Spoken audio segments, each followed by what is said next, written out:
Alright, we can drop the music now. We are soon to start here.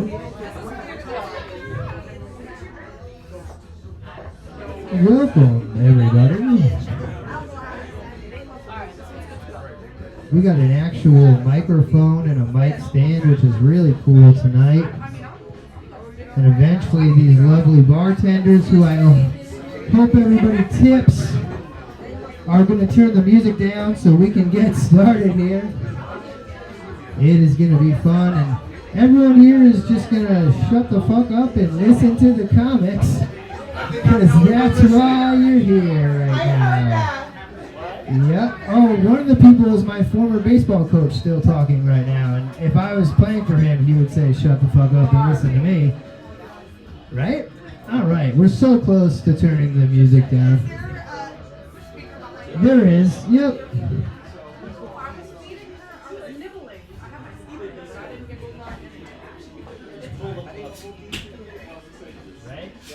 Throw it down the other end. We won't hear it. Alright, I think that's it. I think that's it. We did it again. We made it. It's Juliens Comedy Night. Take two. Fantastic. Everybody shut up and listen to me. My hand is all fucked up. That's what a lot of my jokes are about. I got it all fucked up, and I thought that I would get a lawsuit from it, but I didn't, because they were like, you are the rarest person in the world to have this happen to you. It's almost like you won the lottery. Yep, I'm the lottery winner. I can't tie my shoes anymore. I can't play video games, and sometimes on the 4th of July, people ask me if I get PTSD. And I get so tired of telling them what actually happened that I go, yeah, I do. You know, that's me during the fireworks under the bed with the dogs, hiding from the noises. Jesus Christ, I didn't do it in a firework accident. I did it in a baseball game, but that's a whole different story. Anyway, so you would think I would be able to get disability, you know? But this is a weird thing about disability. I do not qualify for long-term disability, and here's why. I do not have amputations on both hands. Okay? So they consider me not disabled. Okay? So if I want short-term disability, which is only $1,500 a month, and I can't work anything on the books, so you know how far that's going to take me. If I wanted to do that, if I wanted to go short-term disability, every year they would have to send a representative from the government to my house to check to see if my hand had grown back. Nope, I'm still missing the fingers. So yeah, no thanks on disability. And here's another really interesting thing about this. You know, people ask me, you know, what's the hardest challenge? I don't really know what the hardest challenge is, but I used to be a guy who could hit 90-mile-per-hour pitching, and now I'm a guy who struggles opening my cat's food. Let me explain. So I get my cats really nice organic food that's actually ground bird in this little plastic container, and the way it's really good for them, they love it. Makes their coats nice and shiny. So I have to open it like this. And you see, I don't have two pincher fingers to do that. So the bottom, you know, flap gets pinched by my mouth. I use my mouth to open the cat food, and sometimes the juice of the bird comes into my mouth. So I went from trying to figure out how to hit a really good curveball to trying to figure out how to not get bird juice in my mouth. It is a blast. I'm loving it. I'm loving it. And then this is the fun thing since I started, you know, doing comedy a little bit with this. Almost every single time I've ever done comedy, after the show, someone will come up to me and tell me how to do hand jokes. And I just want to go, why don't we go to the hospital and I'll take your thumb and index finger and put it back on my hand, and I'll go back to playing video games like I used to, and you can try to figure out how to write jokes about your fucked up hand. Because shut the fuck up, I'm going to do my jokes about my fucked up hand the way I want to do my jokes about my fucked up hand. You see what I'm saying? Come on, guys. So look, make a little noise if you were here last week. Woo! We got one person. That's fine. No, that's fine. That's great. That's great. Because I have 8 minutes on Jeopardy. Yes. I have a lot of time on Jeopardy. Jeopardy. We got any people who watch Jeopardy in the house? Yeah. Thank God. Thank God we got people who watch Jeopardy. I love Jeopardy. And, you know, my favorite part about Jeopardy is you can't rig it. All the sports are getting rigged now with the gambling, but you can't rig Jeopardy.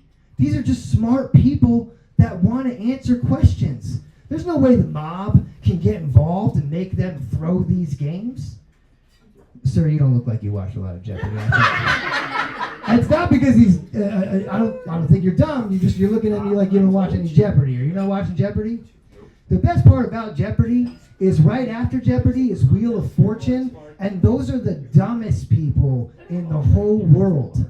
And the most annoying part, sir, can you? Your wife is gonna do minutes. Will you shut the fuck up? I'm talking about Jeopardy. Bye, swinger. Yeah, what? Shut up. All right, sorry. Thank you. Your wife is gonna do time. You want me to talk during your wife's time? I didn't fucking think so. God damn it. Where was I? Anyway, forget the Jeopardy shit. Wheel of Fortune people are stupid. They know what the puzzle is, and then they still buy vowels.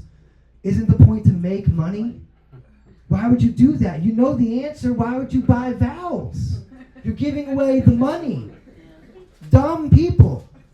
All right, so look, I have two cool people in the building tonight. One wasn't really expecting to be here. The other one I booked, but one of them is my college baseball coach, and like one of the last times I saw him was playoffs, May 15 years ago, and we were staying at a hotel, and we all had dinner at a restaurant, and you know we all got per diem, which means you get like $20.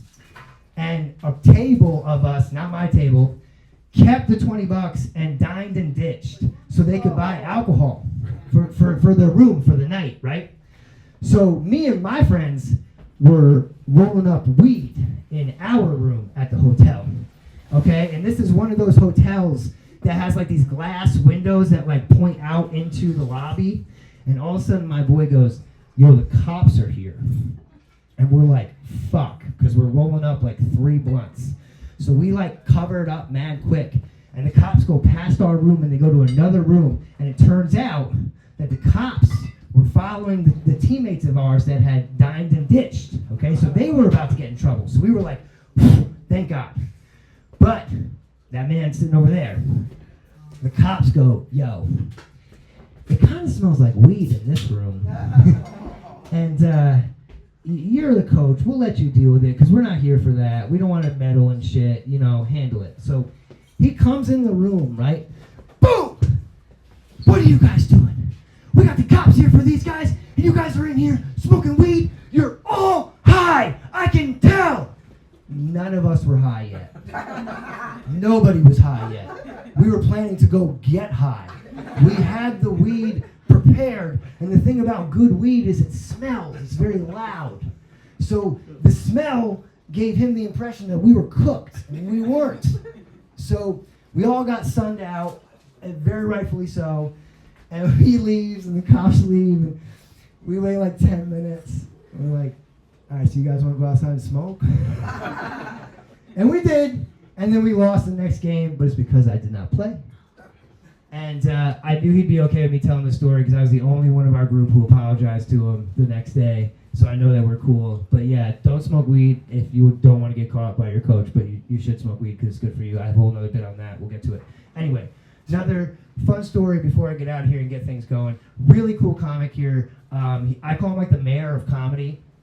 Out here in Hudson Valley, he does a lot. And like when I was going really hard last year before my son was born, I was trying to, get booked on one of his shows, and then I couldn't come out because I had car problems. And then, like 2 weeks later, which ironically was January 6th, and there's a reason I'm bringing this up, because on January 6th, everybody knows that they stormed the Capitol. Well, last year on January 6th, my entire social media got hacked by a crypto scammer. Okay? And it was because I responded to a fellow comedian who I did not know in person, and it's not him, but a different comedian, and they were like, yo, if you can click this link for me, never click the link.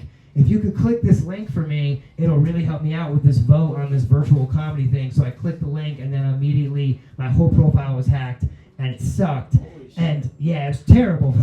But the hacker tries to post that I just bought a Porsche with my crypto money, And then he tries to hit up all my friends and be like, yo, I just bought a Porsche with my crypto money. Like, you should invest in crypto with me. And that's how they get people. So I have all of my friends hitting me up like, hey, man, nice Porsche. Your car seat's not going to fit in that Porsche. Ha, ha, ha. Dude, I don't even have a car. I went from 0 to a Porsche? Like, what are we talking about? And I literally didn't get to see him and haven't ever met him in person until 10 minutes ago. And so that's, I told him, I said I was going to tell everybody how I got hacked out of the internet. So that's what it was. And now you know. So don't click on links that people send you or you'll get hacked and you'll lose all your photos he took all my photos from high school and Facebook. Who needs my photos from high school and Facebook? There's a photo of me trying to hold back a boner because I was in a hot tub with a hot girl. Why does he need that photo? I need that photo. He doesn't need that photo. Come on. All right, cool. We're going to get things going. Everybody's having fun. We got a really cool comic coming up. One of his first or second times doing it. He's a cool dude. His name is Michael Poles, and he's ready to make it happen. Give us some noise for Michael Poles.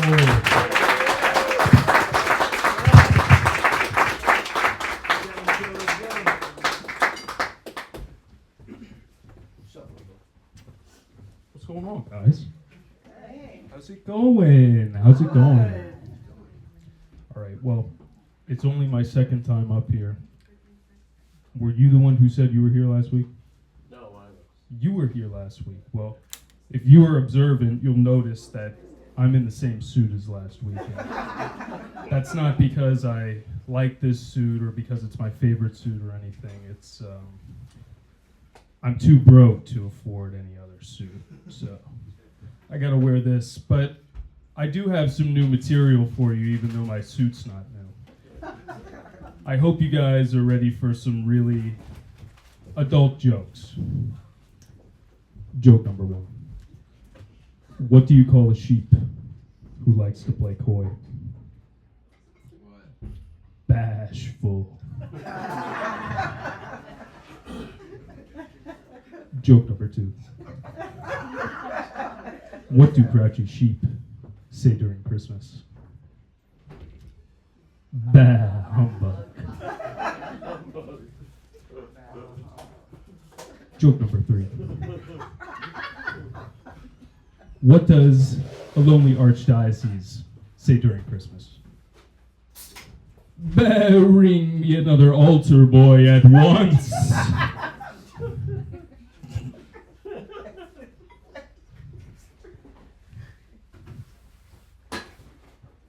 Relationships, folks. Joke number 5. Why did the chicken cross the road? To get to the other side. Observing. Very good. Joke number 6. Why did the baby cross the road? To get to the other side. Get to the chicken. It was stapled to the chicken. Close, you were close. Dead baby jokes. I told you, this is going to be good stuff. Joke number 7. Why did the altar boy cross the road? To avoid the archdiocese, who's busy chasing after the baby stapled to the chicken. Wow. Joke number 8. I stole the premise for this one from my good friend Gabe. He's out in the audience tonight. Gabe, much love. What would you call Siamese twins under the Chinese one-child policy?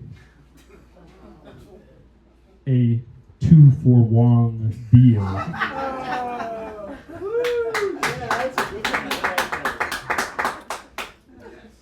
Joke number 9. What do you call a person with no legs? Down to earth.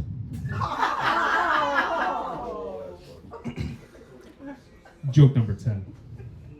What do you call a joke with no legs? Joke number 11. What do you call an altar boy with no legs? Easy pickings.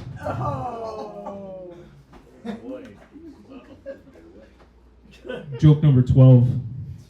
What kind of fish does breast reconstruction? A plastic sturgeon.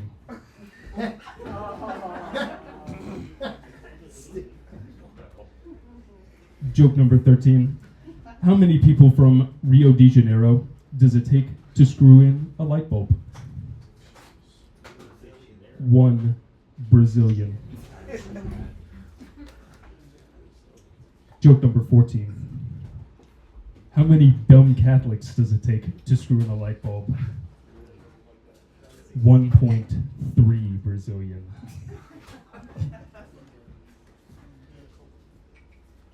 Joke number 15. How many archdioceses does it take to catch an altar boy? Depends how many legs the altar boy has left.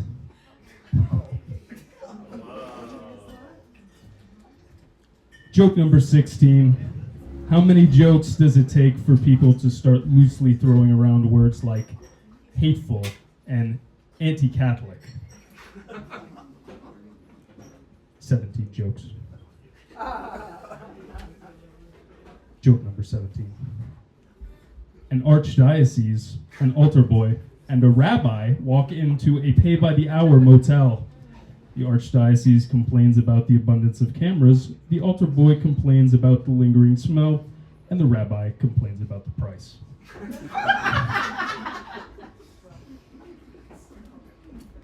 Y'all seem to like that one. And that was really quite the last of my cards, so I'm going to thank you.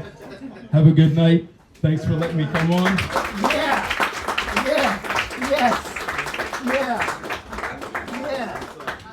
Yeah. That guy was my boss, and he's like 15 years younger than me. So that's how well my life has been going. Yep. All right, we're going to keep it moving right away here. We got a very funny lady. She got to do a guest joke last time. We brought her in. Make some noise for Dawn Tree.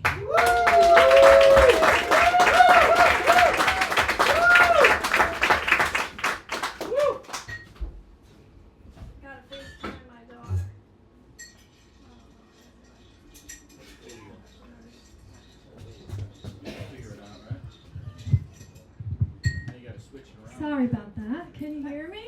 Yes. All right. How do you flip it around?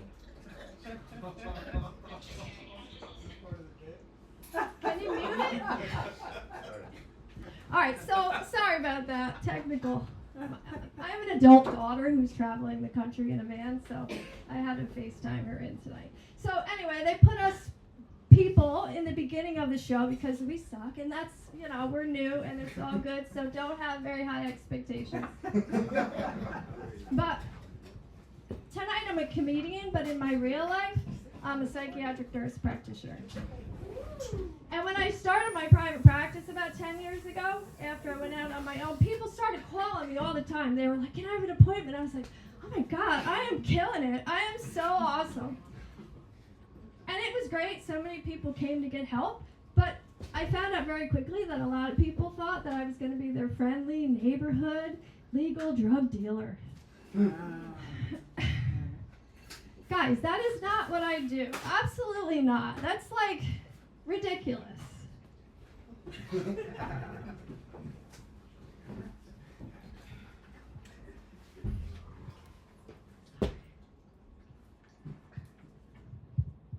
think this is where it froze last. All right.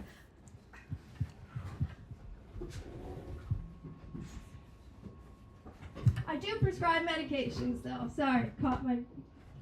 I do prescribe medications, though, and I have seen medications change people's lives. Like, people who come for treatment, that is a very brave thing to do because it's hard. And I've seen people with appropriate treatment get really, you know, well and life-changing. And it's wonderful to see. But, you know, even though I'm a prescriber, like, I have a very hard time with this. There's a lot of stigma about mental health. And I, personally, I don't feel right getting prescribed meds for myself. So I just pulled a free shit out of the sample drawer. I do love my career, but I really don't like to talk about it in social settings because people get weird about it. And, you know, so I'll be at a party and someone will say, "What do you do?" And I always say I'm a nurse because, you know, that's true enough. And then everybody, like, you know, people love a nurse. Everyone has a nurse. They know a nurse. They fucked a nurse. Like, everybody likes a nurse. And then the conversation moves on along and everything is good. But, you know, sometimes there's that person. There's that one lady who needs more info. That nosy bitch who's got to be like, what kind of nurse are you? And then I feel a lot of pressure because I'm a terrible liar. And I don't like to, I just feel like I gotta come clean. There's nothing else I can do. And so it's fine, but as soon as the word psychiatric comes out of my lips, no matter how much I mumble it, like all of a sudden everybody's paying attention and their ears are perked up and they're looking at me and they're just wondering like, when is she gonna start telling the crazy stories? And some of them just know that I have access to the best drugs. And whatever they're thinking, the next thing that happens is somebody says, are you analyzing us? I'm at a party. I have a martini in one hand and I took a gummy before I left the house. That would not be professional.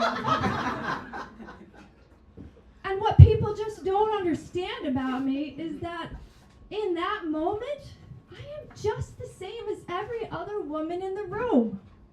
A judgmental bitch.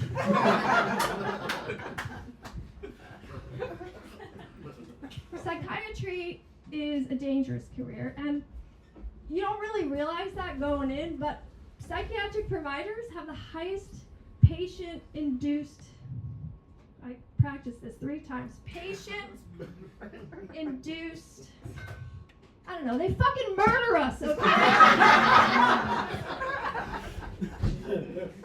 Who goes into a job like that where you're going to help a lot of people and then you might get murdered for it?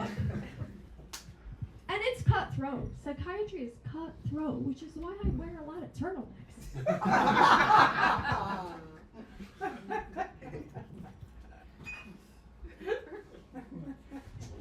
So, you know, you get used to the violence, you get used to the aggression, you get used to all of the danger. But what surprised me the most is how unsafe you feel when you go on the geriatric ward. Those people are not playing. It was a rude awakening the first time I went on the unit and I got chased down the hall by an old guy wearing absolutely nothing but a dirty diaper.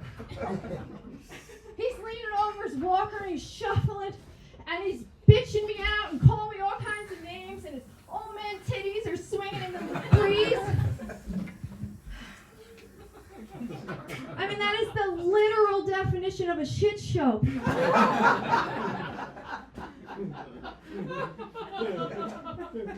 And those folks, they can be deceiving. You know, one time I was having this really nice conversation with somebody's sweet old grandma. She's just freaking adorable. Sugar wouldn't melt in her mouth. She's telling me about her cats and her garden. And we're just having the most lovely time until around 4 o'clock when the sundowning started to hit. She leaned forward and she said, "You are the dirty whore who fucked my husband." Whoa, I'm just trying to help. She don't care. She don't give a single shit. She's punching me. She's kicking me. I'm blocking the blows and she starts trying to bite. What kind of shit is that? Normally I would, if I had a violent patient like that, I'd take him down and put him in a hold. Everybody would be safe. Everything would be fine. But I can't do that to Grandma. She's fragile. Her bones will snap like a little baby bird. And the hospital frowns on hip fractures, so the only thing I can do in that moment is dig deep and I gotta convince her that I'm her very best friend with a fig Newton to share. And her husband was a lousy lay anyway.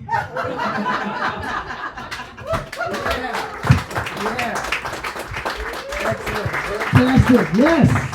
Yeah. From one joke to over 5 minutes, she killed it. I love it. I love it.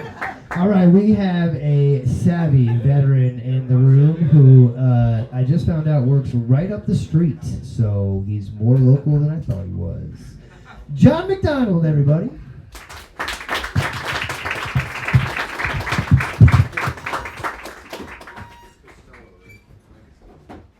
Mind if I sit this here?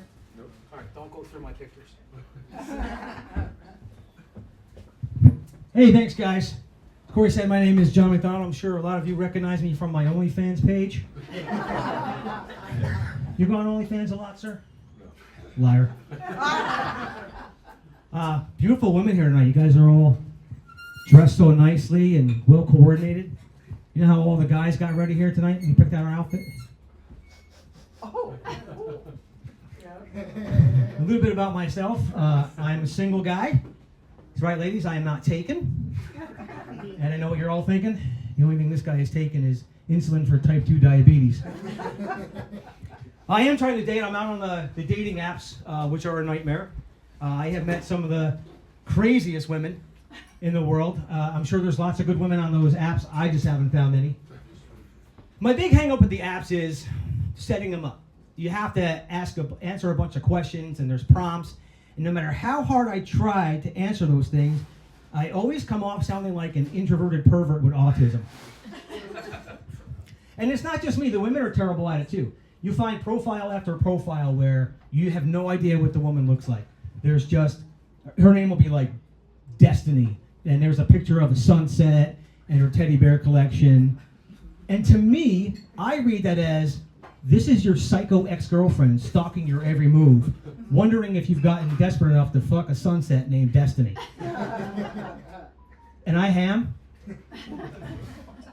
And you scroll through those and you find those other profiles where the women put up tons of pictures of themselves with all the filters. You have no idea what they look like. It's just all the characters. Stop, ladies. Just be yourselves. Put up pictures of you. Besides, I'm starting to get a fetish for bunny whiskers and cat ears. And then you get down to the About Me section, and inevitably you're going to find one of them that puts up, well, in my free time, you'll find me at the gym. I will not find you at the gym. I might find you at a Krispy Kreme or a Five Guys. I will not find you at the gym. Scroll further, you come across their hobbies. Every one of them. Hiking and kayaking. Is this true, ladies? You all like to hike and kayak? No. Everyone? No. No. I know you can't tell by looking at me. Not a hiker. I did go on a hiking date one time. Not because I wanted to go, but I was trying to get laid, so I went hiking. And it wasn't the kind of hike you would think in your head. You know, a nice trail covered by pretty trees, and you'd step off into the shade for a little sip of water and to relax. No. This was the Hudson Valley Rail Trail. 4 hours on scorching asphalt in the dead of July. And I learned something that day. You know how in the news we see from time to time, a man and a woman go hiking, the woman doesn't return? Those guys did not go on those hikes planning to kill anybody. After hours in the blazing sun, hearing about how Teresa from HR just loves to get in everybody's business, we're left with no choice but to put you off a cliff. I did actually meet a woman on the dating apps, and we dated for a little while. She was great. My only hang up with her was she had this it's crazy Harry Potter obsession. And she actually lived right here in Millbrook, and I'm not going to give away her identity. So let's just refer to her as she whose name shall not be spoken. And look, I like Harry Potter just as much as the next guy. Just don't bring it into the bedroom. She had this bizarre kink. She'd have me dress up as Dumbledore. She'd come into the bedroom dressed as Hermione with a glass of wine, and she'd call it her goblet of fire. And that was cool. After like 3 or 4 glasses of wine, though, she begged me to fuck her in her Azkaban. But I had to break up with her after a while because I realized that I had contracted Hogwarts. You know, being a single guy, I have a lot of time to be on the internet. Not just for porn. It's a lot of porn. But I actually have learned some things just scrolling through the internet. The first thing that I've learned recently was that if you have a porch on your house and it's 30 inches up off the ground, by law, you have to have railings. Right? You're a construction guy? I'm right about that, right? Okay. So that means 29 people had to get hurt before they did something about that. I also just learned that in the 1800s, they used to harvest ice from the Hudson River and ship it all over the country. Could you imagine what that would be like if they did that now? Right? You're some guy in Alabama, you're having a nice cocktail, and you're like, and you pull a condom out of your mouth. But the favorite thing of mine that I've learned recently was all our lives we were told that a goldfish has a 5-second memory. It's actually 5 months. That means some group of assholes somewhere took the time to figure this out. There had to be a meeting, right? All these scientists come, all right, this year we're gonna decide what we want to fix in this world. There's a lot of world problems. Let's take a look at the list. Juvenile diabetes? No, nobody. Cancer? No, we tried that. Oh, goldfish memory. Who wants to do goldfish memory? Yeah. Somebody decided to do goldfish memory. A little bit more about me. Last year I turned 50 years old. And, yeah, thanks for the huge applause. I was hoping it would go unnoticed. And I realized that my youth is gone. It's over. When I was younger, I was in heavy metal bands and I was a singer. And that's what I did for fun. Now for fun, I'll sit and watch my bird feeder for hours. I've lost all my coolness. I used to have great clothes. I was slender. I had this cool bleach blonde mohawk. Now I show people pictures of my gnome garden. You know, and back in the day too, I wore the same necklace that I have on now. This is actually a stash box. And I'd keep something in here in case I wanted a little pick-me-up before a gig. Now there's 2 Advil in there in case I sit too long at the movie theater. Half the time I walk now with a limp, not because I'm in pain, it's because I'm scurrying to find the nearest bathroom because I don't know if I'm going to fart or shit my pants. Man, 20 years ago I was screaming heavy metal songs into a microphone. Now I just scream in pain when I'm putting on my socks. And I'm getting fatter. That's not fun. I'm sure a lot of you guys didn't even realize I was fat, right? That's because I'm wearing all black and it's slimming. You don't think it's working? Imagine what I looked like if I was wearing all white. And you can't talk to your skinny friends. I can't talk to my skinny friends about getting fat. They just don't understand. I've got this skinny friend. He's just complaining to me recently. He goes, man, I'm so upset. I put on 7 pounds since the summer of COVID.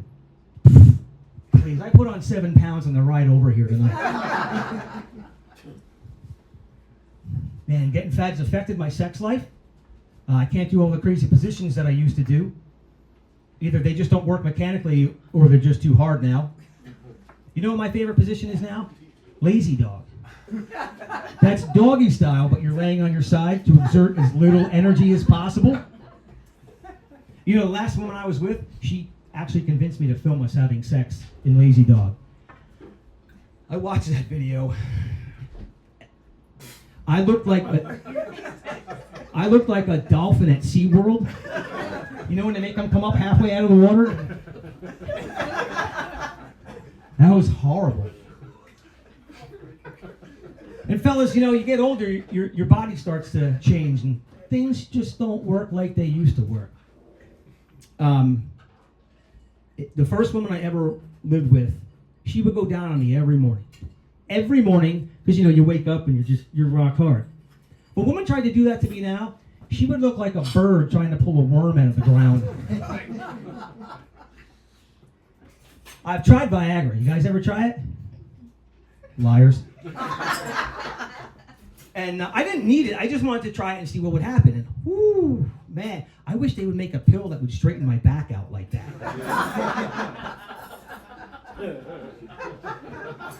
I don't really take, you know, at 51, I have no reason to walk around with an erection for 4 hours. It's just going to go to waste. You know, If I got a woman and she's going to have me take a Viagra on a Sunday morning, want me to have sex all day, finds me watching football in a chair, comes over to me and notions, come into the bedroom, I'm probably going to be like, well, still raining out. Can't go work in the gnome garden. And I think that Pfizer who makes Viagra, I think they really, really screwed up. They missed a golden opportunity. Why name it Viagra? What the hell does that mean? I think the perfect name should have been Resurrection.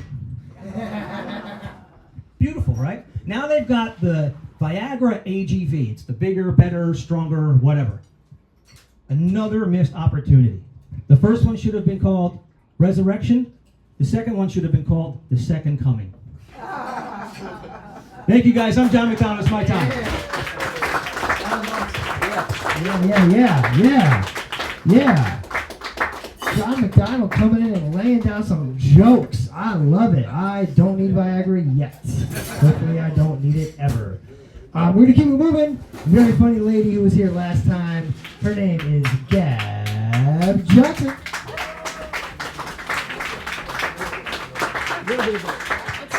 Okay. Yay. All right. Hi. I'd like to address the shower in the room. In the bathroom, there's a shower. Why? Someone lived here. Okay. And we kept it. We kept it in case the wings were too sloppy. All right. Yeah, that's really heavy. All right. Hi. Thank you all for being here. I'm gonna kick this off with a little bit of edutainment. That's educational entertainment. We're learning already. All right. This requires a little participation, which I know we all hate, but you're gonna have to humor me before I humor you. What do we call a group of fish? School. Thank you. Yes, a school of fish. What are they learning? I don't know. You tell me. Next one's a little bit harder. What do we call a group of crows? Murder. Thank you. Yes, a murder of crows, despite the fact that I have never seen a group of dead crows. And now, this last one's it's more tricky, so don't feel bad if you don't get it or know it immediately. But if you do, feel free to shout it out. What do we call a group of Portlandians? A polycule. I love the word polycule because it sounds like a startup of undefined value. Like that's not a relationship. A polycule is for software engineers who only communicate through Slack. They're touching base. They're checking in. They're meeting this quarter's KPIs. That's kissing performance indicators, for those who don't know corporate jargon. Yeah, here at Polycule, we're revolutionizing relationships. We're utilizing social utilities, and yeah, we're looking for a rock star like you. I was hired at Polycule, but I was only like part-time, and it was seasonal, so holidays were mandatory, and they cut my hours. It's fine. Like, I quit because they only wanted me to take notes during their boardroom meetings. Yeah. Their only background check requirement was, does our dog like you? And can you help pay for his surgery? It's coming up on Monday. Condom removal from the small intestine. Yeah, those add up. I feel like there's a lot of people who really feel strongly that dogs like them. People who insist, oh, dogs love me. Dogs love me. Yeah, dogs love everyone. You're not special. It's more special if a dog doesn't like you. Because that's rare. Either you're the problem or the dog is, but it's not normal. And I thought dogs liked me like a normal amount until I went to someone's house and I opened the door and there was this crusty little white dog who immediately upon seeing me started to just let out like a real like kind of noise. And I was like, well, this one's just an asshole, right? That's not me. No, the owners immediately were like, he's never done that. He has never done this before. We have never heard him make that noise. So it's just me, specifically. He hates me specifically. That makes me feel better, thanks. Makes me wonder what they've been telling him about me, to be honest.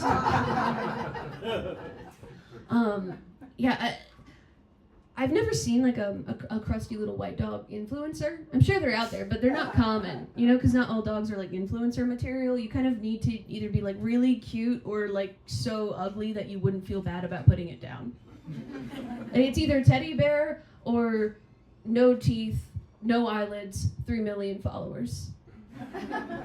The owner's either an angel or the equivalent of like a carnival ringmaster who saw a dog with congenital birth defects and was like, I'm gonna make you a star.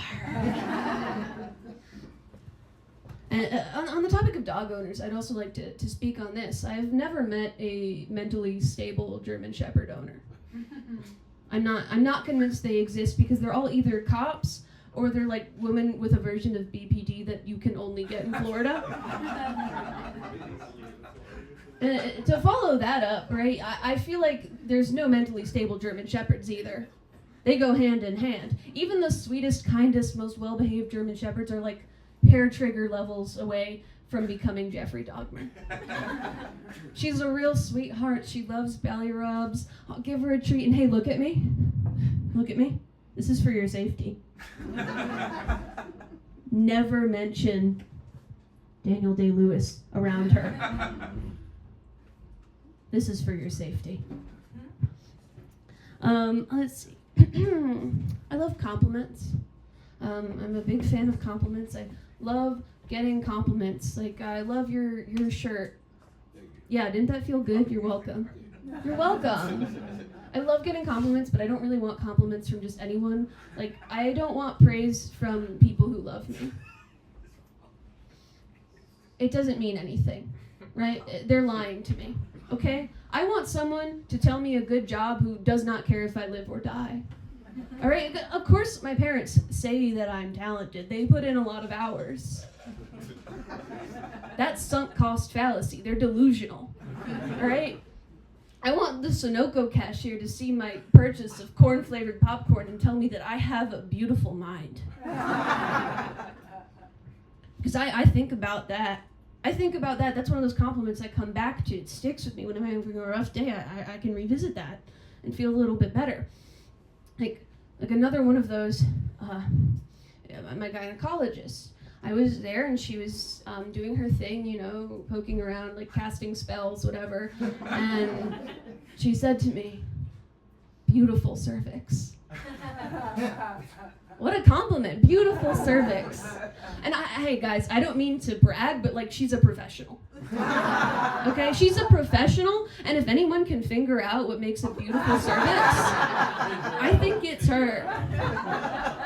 So now whenever I'm having a bad day, you know, maybe I'm feeling down about myself, my self-esteem's not so good, my hair is not cooperating, my phenotype isn't trending this month, I can look back at that moment and remember that it's what's on the inside that counts.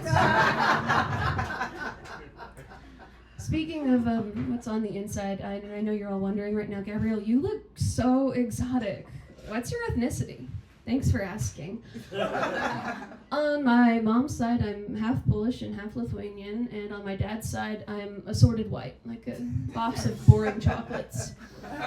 And I just tell people that I'm ethnically Polish because, like, assorted white is boring, and most Americans think that Lithuania is like a rare disease. You know, like those like TV commercials. If you or a loved one has been diagnosed with mesolithuania, you may be entitled to financial compensation. Is anyone else here affected?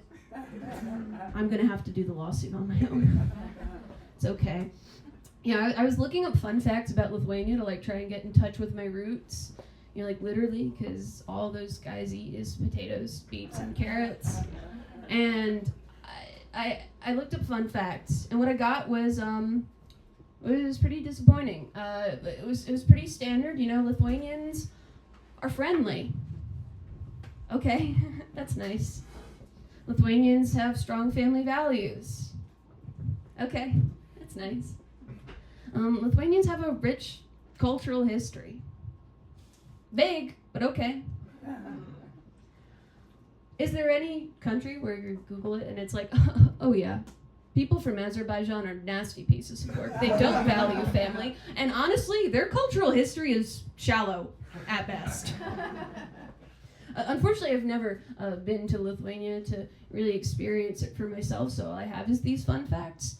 The last time that I traveled was when I won a sweepstakes, which I realize does sound like a lie. That sounds like the adult version of like my uncle works at Nintendo, and I won this sweepstakes. So the premise of it was like I bought a perfume, and if with it I got like a golden ticket, like Willy Wonka style, they would fly me out to London for a few nights at like a really fancy, nice hotel, which sounds really, really great.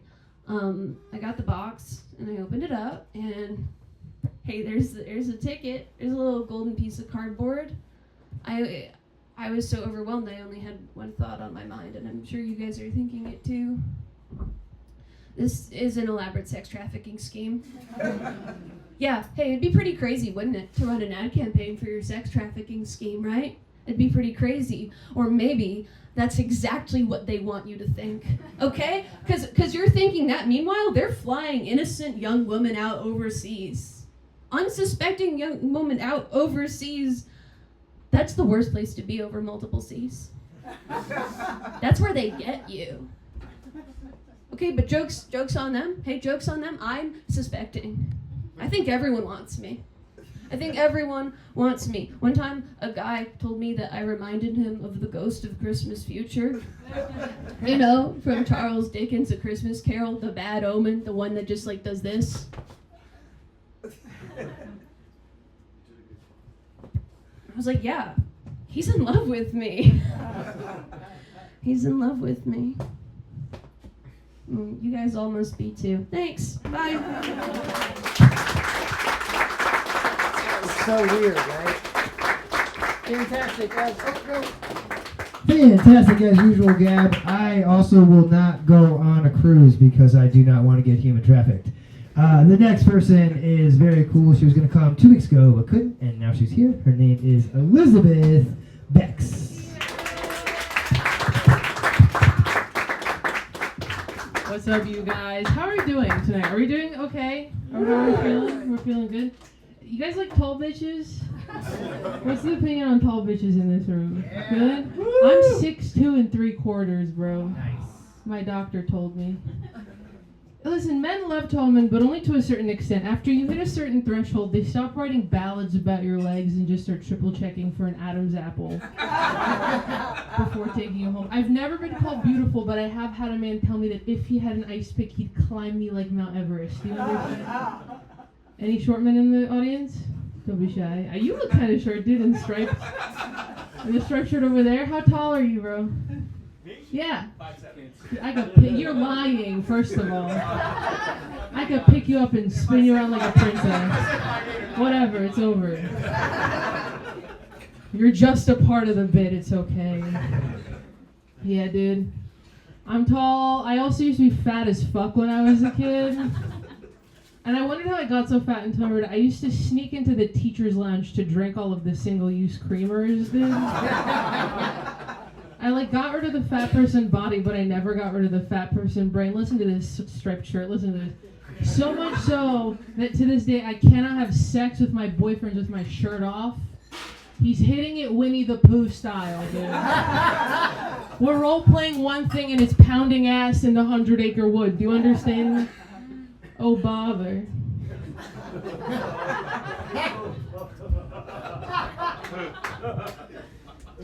It's gonna get real uncomfortable tonight, ladies and gentlemen.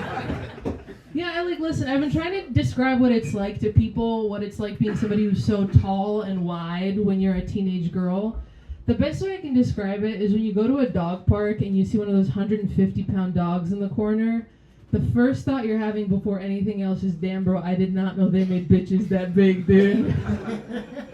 So that's how it is for me. I was tall and I was fat. I also used to not wear underwear when I was a kid. Not for any sexy reasons.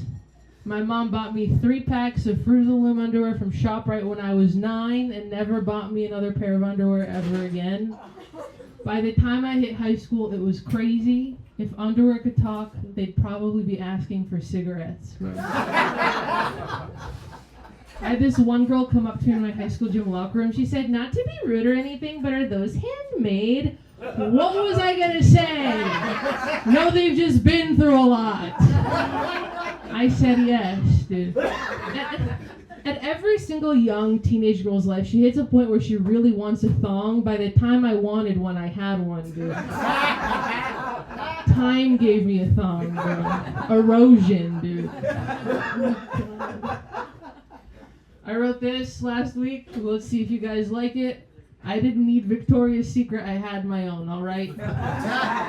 A yeast infection. All right, ladies and gentlemen. Had to joke about my vagina at some point in the set. It's only necessary. I've never been approached. I know why, romantically. I know why. It's because I like how you have a protective hand on your wife. I understand it. I am threatening. It's okay. Keep doing it. I like watching intimacy from a third. Okay, what is going on up here? Let me sit down, dude. Yeah, I've never been approached that often. I know why. It's because I kind of look like a lesbian, okay? I have the disposition of a lesbian. Would you agree, kind of? Yes, you shaked your head. Your heart said yes, it's okay. I make a lot of women who are secure in their sexuality question themselves. It's something I pride myself in. I can also put a loving hand on your shoulder if you want later. Okay. No, I think I'm straight. I used to have nail extensions. I think I'm feminine. I got rid of them, though. I think there's more to womanhood than beauty. I want to get back to typing fast and fingering myself. I did go, are we a conservative room or are we liberal? What's the political climate here? Just whatever. I like that. Big fan of that.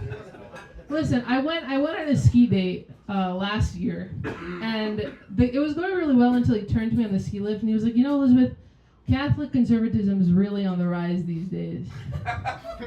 There's no punchline to that. I'm still just like kind of upset about it.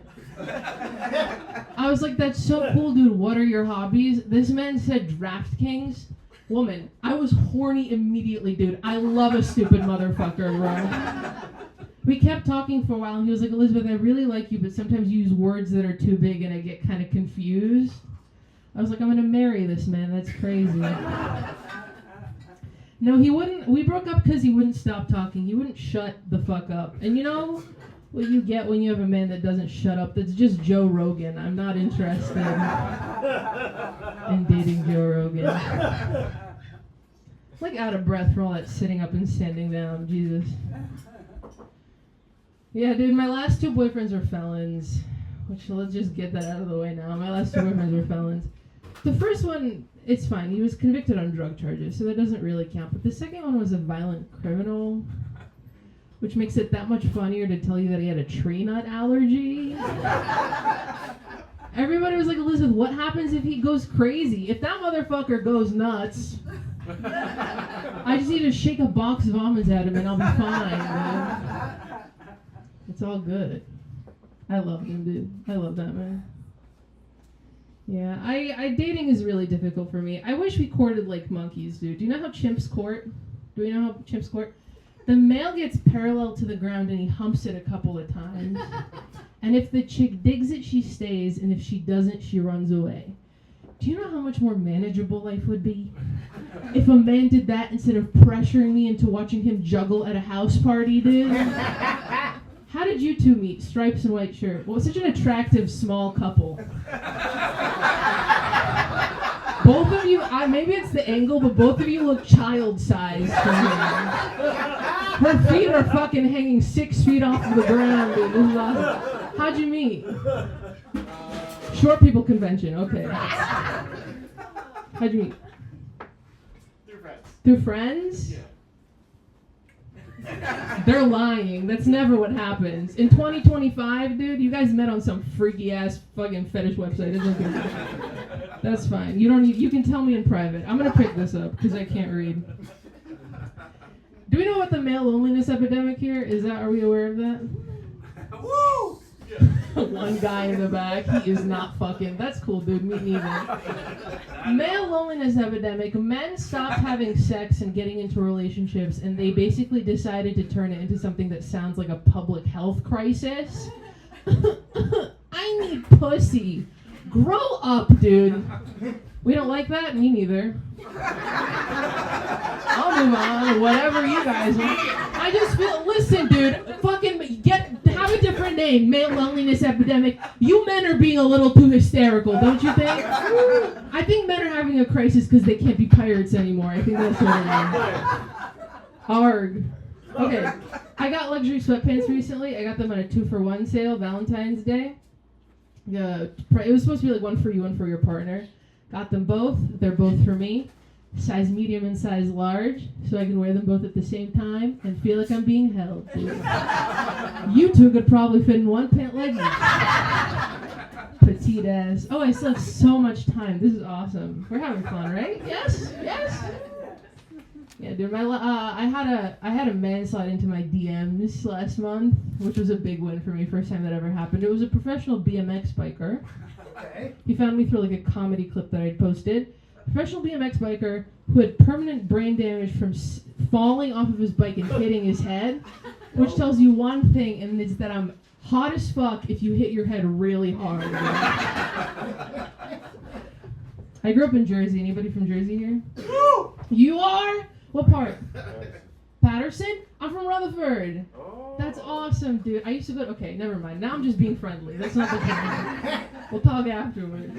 I loved Patterson. So, being a white girl and all. Surprising, but I truly did. Okay, sorry, being weird. I think Jersey is interesting. Everybody associates smells with hometown nostalgia. Like if you're from coastal Maine, you smell the sea breeze, you think of home. I remember landing in the Newark airport, stepping out, looking me in the eyes, and smelling hot piss steaming off on the sidewalk. He said piss at the same time that I said piss, by the way. And I just remember going, I'm home, baby. What the hell is going on? Jersey is such a shithole, dude. My private school teacher weren't required to be certified teachers. My music teacher was an Elvis Presley impersonator. He became a deacon a couple of years later of the church that I went to. Bro, if there has never been a more perfect candidate for like a pope from New Jersey. That was just a thought I wanted you guys to have to be in. Yeah, I'm from Poland. Like I went back every single year, and the reputation of Jersey is global, perhaps even across the galaxy. Some Polish hook every single year would come up to me and go, "How is Snooki doing?" Tony Sopranowski. I'm like, motherfucker, I don't know. Okay. I'm getting a read on some new jokes, and most of them are doing bad, but that's okay. You guys, are there like a lot of Hasidic Jews up here? Woo! What is male loneliness epidemic and Hasidic Jews? Dude, somebody check this man's computer, bro. Something crazy is going on there. Talk to me after the show, bro. I want to know your political ideology. No, you don't. Okay. That's enough for me. Alright, I grew up in Jersey. Patterson actually has a lot of Hasidic Jews in the area. And I don't know, people hate on the Hasids. I like them, bro. I think they're fucking awesome. Hasidic Judaism is a very like hat-based religion, dude. How can I get mad at you with sideswiping my car with your Honda Odyssey when you have a fucking mink wrapped around the top of your head? That's awesome. I can't tell if people laugh at that because it's like kind of like racist against Jews. Whatever, it gets a laugh, so whatever. Where do I want to go? I'm so confused. My dad died in Jersey, so he's in a better place now. He's in hell. And he really liked scratch-off tickets. So his best friend brought scratch-off tickets to his wake. 6 feet away from an open casket, dude.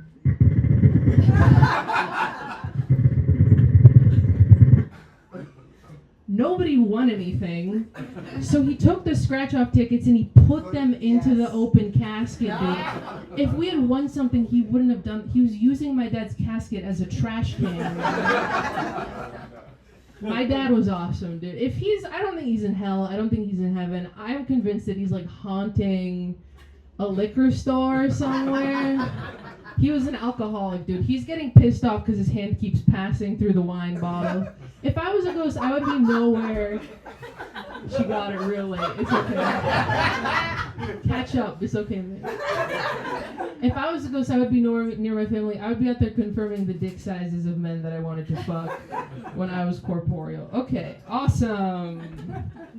I don't know how the fuck any of this is gonna go. Follow me, though. I'm a cool lady, right? So if this bombs, I'll pick you. I'll get you guys back over the next 2 minutes. I've been thinking a lot about boners recently. I don't want to hear anything from the man in the corner. Just fucking keep it silent, heckle in the next bit. I gotta focus, okay? I've been thinking a lot about boners. I'm just jealous of men. You guys have morning wood. I'd like that as a woman. Why can't I call getting horny at 6 p.m. the evening slop? Okay, that's all I'm saying. So, just the power of an erection. I'm sorry to the family sitting. I'll step away.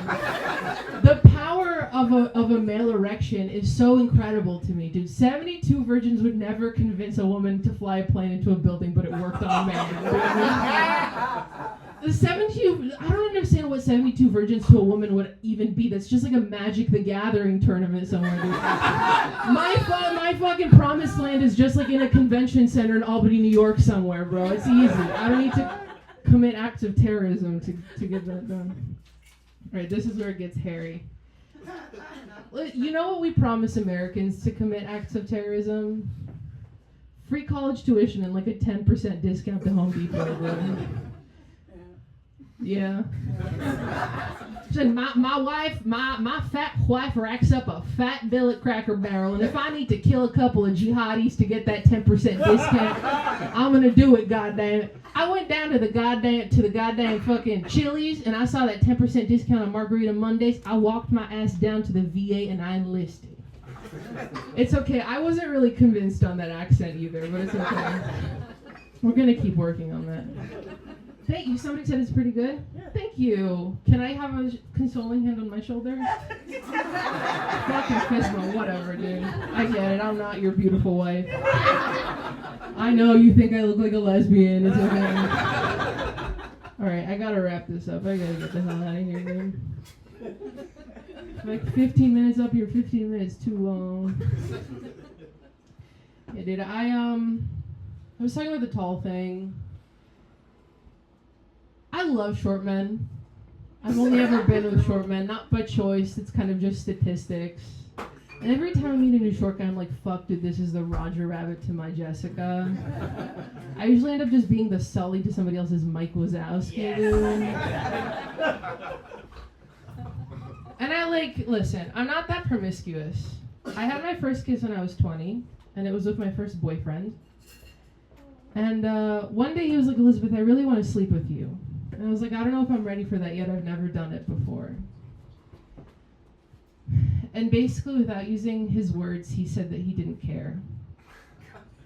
And as it was happening, I kind of closed my eyes and let it happen. And all of a sudden, I just felt him stop. And I just heard him go, ew, dude, are those underwear homemade or something? Thank you so much, guys. My name is Elizabeth. Yeah. The short dude in the striped shirt is my baseball coach who got mad at me for smoking weed. That's the best part. All right, we're going to keep it going. A man who brought 35% of the crowd tonight. His name is Anthony Williams. I'm too short to grab it. All right, here we go. You know, I grow all these black people. No permission either. None at all. Jay's back there like, God damn. I was running for mayor, but I don't know. How many times we've been to Juliens here? How many? First time? First time? This is 50th. All because my wife, I think she has stock in it. She comes here all the fucking time. She's like, we gotta support everyone. You're not, though. It's only Juliens. We gotta go somewhere else. Welcome, we got Jers. Remember we said he works for me. Love him a lot. So this is funny. I like to drink and I do my drugs. And guess what I do for a living? I work for rehab. And drug. But for some reason, when I'm there, I'm learning. But when I leave, I want to do more alcohol. Like, I don't know what it is. Like, I'm supposed to be doing 12 steps. Just like them. I keep relapsing. Every day I go there. But, yes. You are wonderful, all y'all. Good to see your faces. I am short. God, only thing God left was this. This is all he had left up there. He's like, I'm just gonna stick him with this and call it a day. All right? And I didn't realize, when I was young, I was a bitch. I was a fucking crybaby. Do you know how I know that? My mother gives me a diary of my life at 40. Imagine reading that shit. It's all about your mom, you as a kid, and your dad never coming home. Never coming the fuck home. I cried so much in that book, I wanted to cry reading it. But it felt good to have that book and let me know everything about myself. And I'm tired of being in Millbrook getting punked by 5-year-olds. Because we're the same height. And they roll up in their scooters. Yo, my man. You gonna push me on the slide? Who the fuck are, where's your parents? Over there. I got a 1-year-old. She's right down with the crew. You gonna push us or what? Here's my daughter. Pointing at me. You snitch. What the hell? So, pushing them, doing my thing, having fun, get off, and they said, do you have snacks? I told them it was at home with my wife. They asked for more snacks? No more. Got it. I put them on bulletin board because I want the police to get them because they're harassing every fucking little dude their height in Millbrook. And Millbrook is a wonderful place. I did not know nothing about Millbrook until I met my wife. As soon as I moved to Millbrook, I think my credit score went up to 4 points. I felt so good. My friends is like, you don't even come to Poughkeepsie no more, you bougie motherfucker. I'm like, I don't care. I have a job. My credit's good. And my wife is privileged. I'm good. I can make anything happen. I told them to come because I was getting paid, so they all showed up at the same time. At the same time, on time. Okay, but mind you, on time. Did not even know they was all coming like that. They were adding extra people. My brother-in-law was snowing out there with the trucks. He didn't want to come here. He did not want to come here. My sister said, we're going to get a discount on pizza. And he's going to pay you for the day you missed at work. But yes, I love Juliens. Thank you very much for this. This was fun. I still got more time. I still got more fucking time. I'm high as hell for this. And my heart is racing. And I'm sorry for the girl that was talking all that sexual stuff with my parent here. Oh my gosh, she just got moon boots. I know she's going to the moon. She is going to the moon. She's like, Anthony, I did not know they was going to talk like that. Oh my God, don't you say a goddamn thing about your little shit. Well, why are you looking at me like that? I don't like hugging tall people. My face go to their belt. I don't like that shit. He's like, yep. He know. He know. No, but, so I've done this about 4 times. The first time I started, I wanted to do comedy, but I never been on the stage. I was always nervous, but I worked at the Fountains. Anybody know about the Fountains? Them old motherfuckers? It's hard to make them old motherfuckers laugh.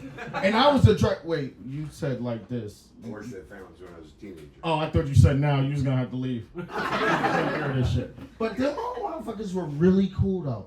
But I was their driver, and then I was doing security. And then I said, you know what? I'm going to do stand-up. And they were like, yes! And one died the day I was supposed to do it. I felt so fucking bad. I didn't even want to do the show. Nothing but they kept me going. But if you can make old motherfuckers that can't hear in wheelchairs shaking because I really want to grow up with, when I 80-some, I want to have Tourette's. That's what I want. I just want to talk and be like, shut the fuck up. My thing is, I love the tics. I just want to have tics. You know what I'm saying? I want to do this, clocking like the young kids do these days. I don't get it. But I started out there, that was fun. It was good. It gave me a lot of knowledge, being on stage and everything else. But with the old people that I realized, a lot of them had to go to the bathroom a lot. And they used to make noise while I was talking. So it would be like, so I'm like, yeah, you know, my wife got me in aerobics and all that. And I'm like, what the fuck is going on? I'm walking around. I'm like, God damn, what is going on? So, you know, I'm telling aerobics, I shitted. Nurse, I shitted. Get your stink ass out of here, please. Go, please. Please, gotta go. But yes, I'm a little nervous because I've never been in a small spot like this. But this is the only place that kind of turns me on. It's this leg. Thank you. Yeah. Anthony's wife went to kindergarten with me. Little point of reference for you guys. Kindergarten. All right, not funny at all. All right, we're gonna keep moving. You know, a really cool girl. She is a friend of the homie who came last time and crushed. Her name is Christina Mercer.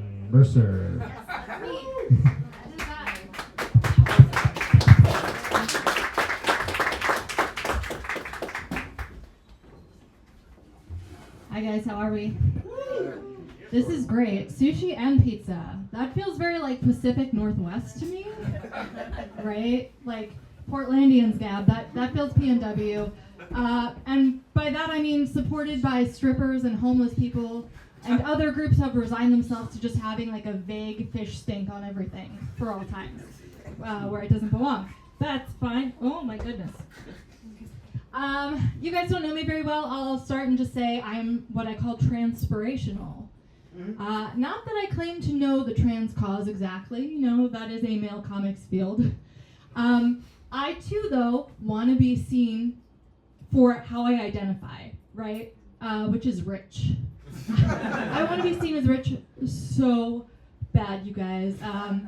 Luckily, with like modern medical advancements, I have agency, I have choice, I can marry a doctor. You know, it's great. I want to be rich so bad, but let me level with you guys. Where I'm at right now, every couple of weeks, my banking app just pops up on my phone and is like, hey girl, should we maybe try? Like, maybe? What do you think? And I swipe left every time, because fuck that bitch, that's rude. So now I'm just ghosting my bank, which I don't know how, like, patriotic that is, but it's definitely American, you know what I mean? My funds aren't available, neither am I. That's fine. I also don't like that as you get older, numbers get an attitude, right? Math gets an attitude. It starts doing little performance reviews. It's like that shitty coworker no one likes, and it cranes its head around the cubicle like, knock, knock. I don't know if you've seen today's numbers.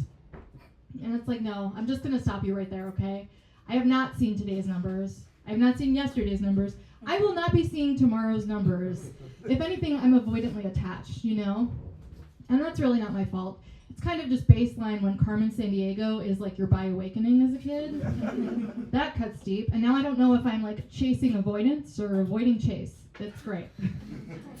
The other thing I don't really understand is the S&P 500. I've never checked it before. Why would I? What's in it for me? I've since checked it, and that's on growth, you guys. It's basically, as far as I can tell, the Spotify Wrapped of money. Where my most played track this year is actually just audio of my landlord screaming. So that's good.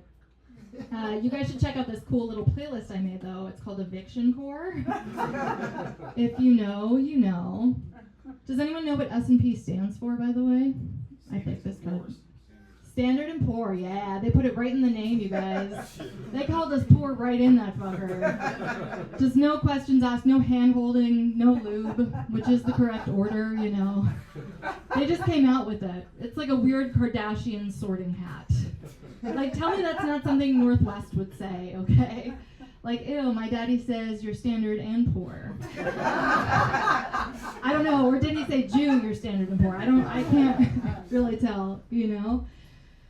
That's fine though. Everyone's so judgy when you're broke. It's like I'm afraid to check my Hinge now in case they give my pussy a drought advisory. I just don't want that. What's worse, like a cold front for your pussy or an air quality alert? I'm not really sure. I'm just avoiding both at this point. I would like health insurance. I think that'd be pretty neat. You know, sue me. You will, because it's health insurance. At this point, I'm on Medicaid, so really effectively, I'm just like cosplaying my copay. And sometimes I Cosby my copay, but that's only because it's so much cheaper to knock myself out. So, it comes in handy. I'm just kidding, you guys. I actually don't call a doctor at all if I feel sick. I call my dad. It's pretty much the same protocol as if the check engine light came on, right? I call him, I'm like, hey, do we gotta bring the old girl in, or can we just ride her into the ground to the booth club? We're going with the second one, apparently. It's good. I don't know if I've been steered wrong. Do you guys know that if I married my longtime boyfriend of 10 years, I would lose my health insurance? Yeah, it's weird, right? Like some people marry to gain it, I would lose it. And that's romance. I know how to grift them, you know? At this point, it's actually less gold digging and more like estate sale rummaging. Like at first you're attracted to the junk, but then you realize you really gotta get in there and stay a while, you know? You gotta scrape a layer of bullshit and bullshit and bullshit until you maybe find something valuable that an older woman has already loved much more than you. But that's fine, you know, I can't really complain. I just happened to pick a guy who was rich enough to not suckle at the government teeth, but also not rich enough to let go of it. So that means that every month he's just straddling the state like it's a mechanical bull at a bachelorette party.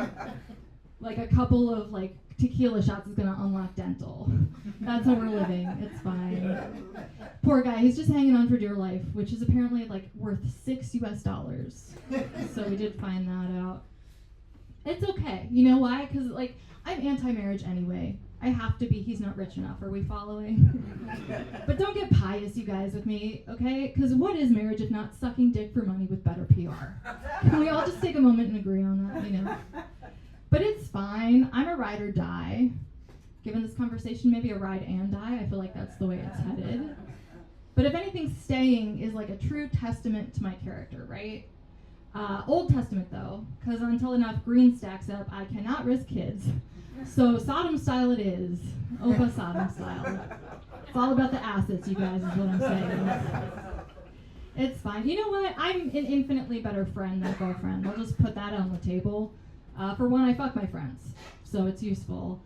I take commitment seriously. Like, don't get me wrong. I just tend to take it in the wrong direction. Take the scenic route a little bit, you know? But it's not all bad, okay? Like, our relationship is actually a lot like The Notebook. The Unabombers. It's a hit list. It's just a hit list, you guys, fuck it. But like, the cool thing is some days I'm enemy number one, some days he's two, and then he's one and I'm two. We keep it spicy, you know, you gotta switch it up, keep it sexy. I swear to God, they're just gonna like send in an FBI agent any day now. Because if we learn nothing from Bonnie and Clyde, Johnny and Amber, okay, it's not love until it's federally concerning. That's really the vibe I'm going for. But that's good, send in the agent. You know, we welcome it. We've both been holding out for a third. And who doesn't love a woman in uniform? I say woman because honestly that probably just suits us both a little better, you know, because like he's a straight dude, and me, I am just 6 inches from full lesbo at any given time. You know, 7 if I put my wrist into it. So that's where we are at this point. But we're manifesting, you know, we're holding out. Do you guys know that the difference between a manifesto and a vision board is like virtually nothing? I've thought about this a lot. It's funny to me because it's like for years, we relegated these creeps and sickos and losers to the woods, and we made them grow weird beards and keep jars of piss and ranty notebooks.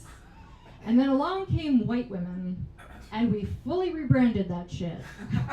Psychosis no more, okay? Actually, it's not a manifesto, it's a journal. And he's doing his morning pages, and you must respect the creativity, okay? And it's not a felony charge. Actually, no, it's a healing journey. So respect it, okay? I swear to God, if you're in legal trouble, call a white woman. We can rebrand anything. If you told any average white woman that the son of Sam was inspired to kill by telepathic conversations with his dog, we'd be like, of course, yeah.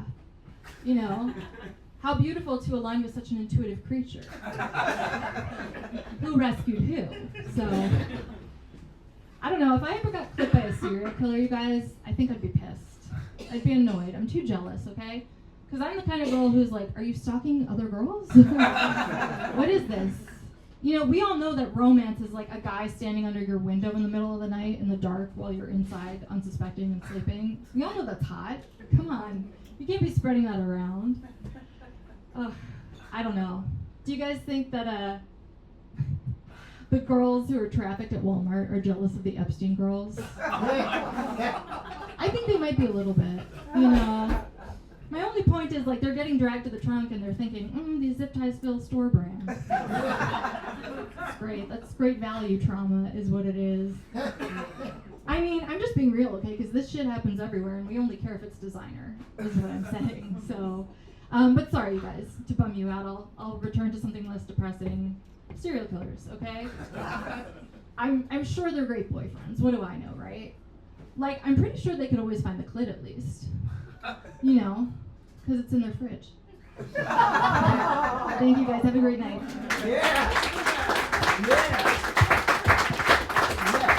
Don't worry about it. Just pass it off like a baton.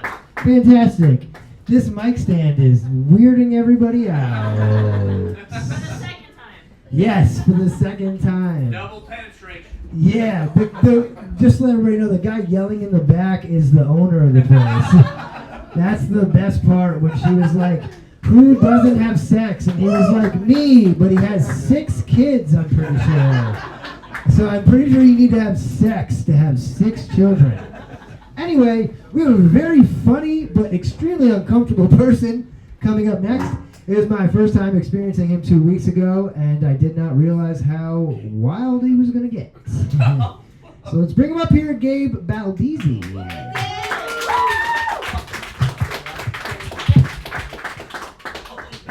Thank you, guys. Keep it going for Corey. All right. I have been told that I am the Sigmund Freud of stand-up comedy, because I really seem to want to fuck my mom. Do you guys think that Sigmund Freud and his mom ever had a chicken or the egg type argument? You know, where he's like, Mom, you never want to support my work. She's like, Sigmund, all your work's about wanting to fuck me. You think... I've had this thought, this is silly, but do you think Freud ever had like a... He didn't, but it would be funny if he had like a gay brother that was like, you know who could really get it? Dad.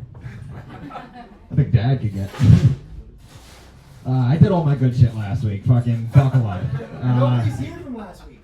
Oh, good. Yeah. Just do a rerun. Run it.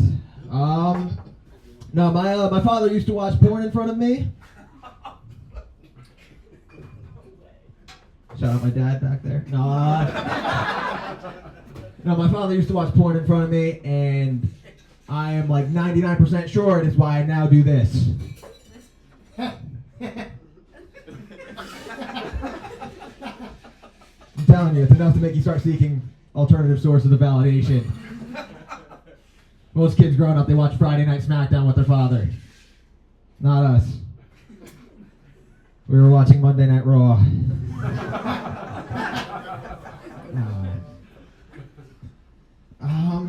You guys excited for Christmas? Yeah. No, right? Fuck, we don't have to lie. Everyone's, I know, it's like, this is the spirit of giving. Great, I'm broke. I don't have Christmas gift money. I don't have, like, coffee money. I sign up under different aliases every morning at Quick Check and steal coffees. I got hired there because of it. No bullshit. They asked me, they're like, how are you getting all these free coffees? I was like, I'm basically just legally stealing from you guys. And they're like, all right.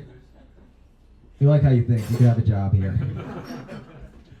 It's funny, we got this regular who comes in on a daily basis, and he likes to complain. He's also broke. He likes to complain about cigarettes. He's like, these fucking things, I'm telling you, man, they cost an arm and a leg. Oh, yeah, I fucked that joke up. You know what? Moving right along. I am tired. I'm sorry. Ah, fuck me. Someone was talking about 12 steps before. Was that you? I'm an AA myself. I just hit a year. Sobriety. Yeah. That's what's up, bro. Thank you. That's what's up. You clap or I'll drink right now, you motherfucker. You clap. No, no, this is the thing, dude. There's this, just put it on someone else's shoulder. Don't fucking do it right now, man. No, there's this saying I always heard growing up. It's most of my life I've teetered between enlightened and insanity. And I don't think any juncture of my life represents that better than the current one that I'm in. And to explain, I'm in AA, like I said, and I'm pursuing a career in stand-up comedy. And so basically what that means is that I spend 50% of my time around people that are enlightened and 50% of my time around people that are insane. And I'll be honest, I have no fucking clue which ones are which. They're honestly, they're the same thing. I've come to realize. You're telling me after I go to a room and speak to alcoholics, I get to come to another room and speak to more alcoholics? Fucking sick. Awesome. No, I'm done. Same exact fucking thing. It's pretty embarrassing to tell people you're doing it initially. It is littered with dickheads and sociopaths. Nobody's here because they're doing great. The only thing I will give AA is they're smart enough to at least not promote their insanity. What would a promotion for AA be? AA.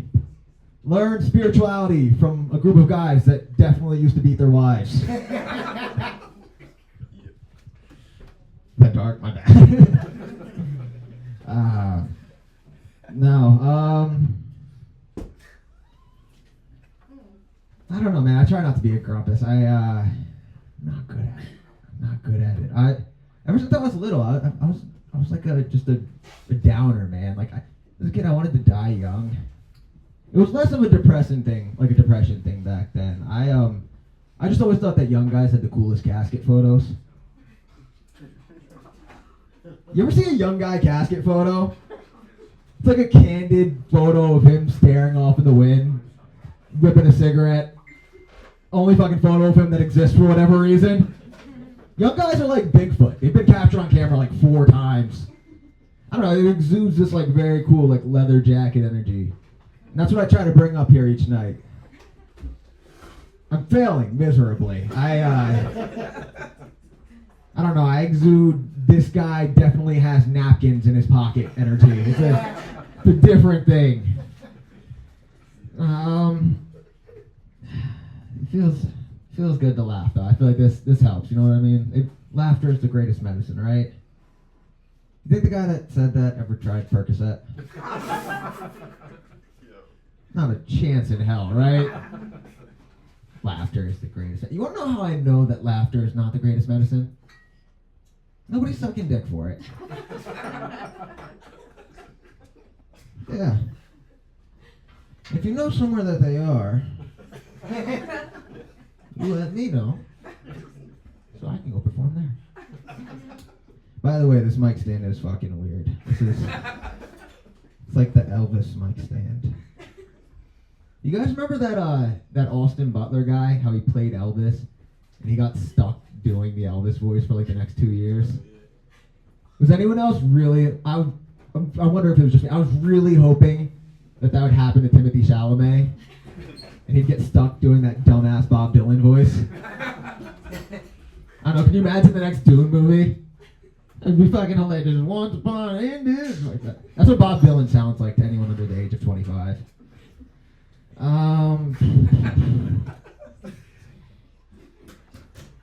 Do you guys? This is going great. This is going great.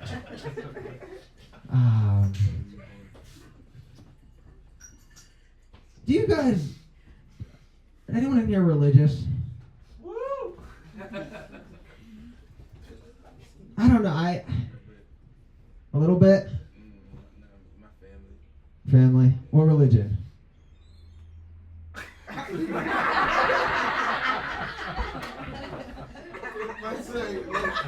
let's just say we took over drug dealers on the corner. Jehovah's Witnesses. We got all the corners sold up. Go ahead, there you go. Jehovah's Witnesses would make great drug dealers. That's a great point. No, I feel like religions are hypocrites. I'll be honest with you. They're hypocrites. I can't really get behind any of them. I believe in God. Like, I believe in something. I don't know. The whole fucking thing. First off, they fuck kids. Like, nobody wants to talk about it. They fuck kids. Whether it's like Christians, Hindus, they fuck kids. And then you bring this up to them. And the best point they can make is, well, those other guys do it as well. All right, great. Sounds like you have an amazing opportunity here to distinguish yourself. I don't know, Buddhism. We don't fuck kids. No, they definitely do. I'm aware Buddhism is not the greatest example for this. Maybe Buddhism isn't the example I should have gone with. I don't know. Catholic is like sex before marriage is immoral and a sin. What about butt stuff? No, that's fine. That's cool. Oh, so it's cool when the gay guys do it? No. They're gonna burn in hell. Yeah, no shot in hell. Are you kidding me? Girl butts are for periods. But gay butt, that's a sin. I don't know, let's cover the other religions. Fucking Mormons, they don't like black people. Next. Sorry. I didn't know every black person in the town of Millbrook was gonna come out tonight. You guys really showed out. Judaism. I don't like hats. Next. Scientology. That's a cult. Aren't they all? That's kind of my point. What else do we want to talk about here tonight? You got it. They said we'd never make it. Look at us now. Madison Square Garden. 10,000 people. The crowd is electric. Mormons, I think, are the biggest hypocrites of them all. I'll come back to Mormons for a second. Mormons don't like black people and then have 12 kids with 7 different baby mothers. That's the blackest shit I've ever heard. You looked at the black people. That was more racist than my joke. That was more racist than my joke, you motherfucker. Caught you. Corey, I apologize. This is good. All right. I'm gonna get out of here on a fun fact, okay? I don't know if you guys know this, but not all women that smoke cigarettes do anal.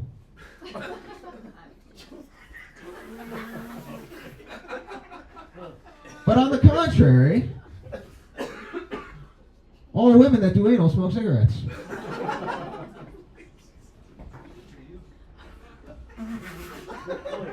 I did not get the job at Snapple. Thanks, guys. Have a good night.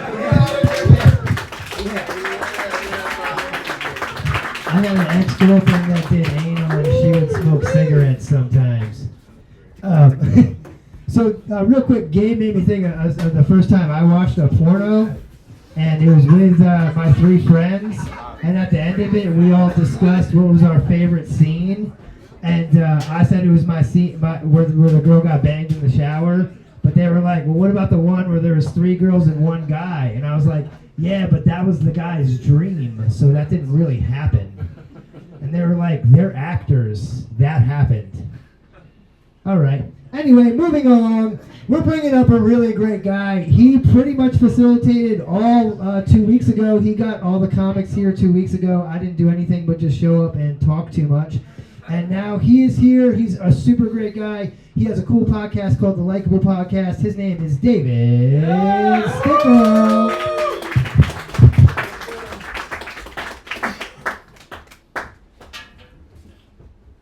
Jesus Christ. Give it up for Corey one more time. How is everybody doing? This is the longest show I've ever been to. You guys are fantastic. You guys have actually been a fantastic crowd. You guys are laughing this whole time. This is a great, it's hot in here. It's. I was sweating before I came on stage. I'm gonna sweat more. This is a free show. That's why they got the knockoff Chris Pratt to come here. Yeah, it's great. A woman told me I look like a Walmart Chris Pratt, and I was like, that's an unnecessary adjective, I think. That's cool. That's cool. You guys, did you guys have a good Thanksgiving, everybody? Yeah. Yeah. I had a terrible one. It was really bad. This year, I'm 35 and single, so I had to sit at the kids' table, and it was terrible. But like, it wasn't that bad because I didn't have to sit at the adults' table because my grandma's there, and she's my bully, guys. She's so mean to me every year. She's just like, "You're getting older and fatter," and I'm like, "So are you." So mean. But yeah, I had to feel bad for a little bit. This year she dropped a bomb on us for Thanksgiving. She let the family know that she discovered Joe Rogan, and we got her a smartphone for because she's getting older now in case she falls down, right? And the unintended consequence of that is that she started using it to look up photos of Travis Kelce with his shirt off. And she said to me on multiple occasions that Taylor Swift is not good enough for him. And then I'm like, Grandma, why do you think Taylor Swift? She goes, because I would outwork her. And I'm like, what do you mean by that? I don't want to know. It's very uncomfortable. I'm also uncomfortable. This is a good time. This is a very long show, guys. It's 10:43. In case anybody was curious about the time. That is crazy. Yeah. I could see this guy in a mirror. Holy shit. I'm a voice actor. But I'm not a good one. I'm a voice acting stunt double. Yeah, they use me to say the hard words. Like Worcestershire sauce. Yeah. No, I do a lot of voice acting stuff for an actor called Patrick Warburton. Do we know who that is? No? Okay, so if you don't know the name, you know the voice. It's hey, Peter. Oh. You don't want to drink and drive. Right? That's right? Joe from Family Guy, Patty from Seinfeld. Yeah. Patrick is a great guy. The problem is he's like a bit of a workhorse. So he like never takes a day off. So he just keeps me on retainer to call his wife at the end of the day. Yeah, apparently the hard word to say is I love you. Yeah, no, they're not doing well, friends. Mostly because like I'm terrible at phone sex. Yeah. Put your finger in there. Like it's yeah, like I tried to switch it up one day and use lines from the movie, and I was like, I'm gonna make your bed squeaker squeak squeaking. And yeah, she wants a divorce, guys. And I don't know how to tell him, mostly because like I don't know how to do her voice yet. All right, you guys like that? That was fun. That was cool. That was cool. I go out on like I said, I'm 35 and single. I go out on dates, and like on dates, I get this a lot. I get women tell me that I give off teddy bear vibes, which is like the nicest way of calling me a bitch. It's so nice. Then I'll like make them laugh because I'm funny sometimes. Not right now, but I'm funny sometimes. I'll make her laugh, and she go, "Oh my God, you got such big dick energy." I'm like, "What kind of toys did you have growing up?" It's very confusing. Like Ken was getting pegged in that Barbie dream house, guys. Fairly certain. But I'm a bigger guy, right? Like at 35, like this year, I think I'm just gonna let myself go. Like I think that's like because I want to become a suspenders guy. You know, like I want to get so fat, and I just want to be able to like just rub my thumb up and down the strap, and just go, I am famished. You know, just like develop a southern accent for no reason. Like that would be fantastic. You know, but I'm a bigger guy, so like I'm sorry to say, like I do have to date like people of color because like people of color, their women like know how to cook. This is Ice calling. But their people know how to cook, right? Because unfortunately, the only thing white people know how to season is depression. And Oh shit! Yeah. That was fun. You guys are a really good crowd for 12:30 at night. This is great. I'll be done at 6 a.m. Do we do breakfast here? We do breakfast here. I take pancakes, not French toast. No, I date a lot of Latinas. And I date a lot Latinas because they call me Papi all the time. I love being called Papi. Yeah, I dated a British girl one time. She called me Daddy, and I was like, I'm not fucking Peppa Pig here. She called me Papi all the time. Then she switched it up. She started calling me Burro. Burro. And I know there's no Latinos here because you didn't know what that meant. But not even any in the kitchen. This is authentic pizza. I love that. She started calling me burro, and I was like, ooh, burro, like what is that, like big and strong? And then I Googled it. Burro means donkey, everybody.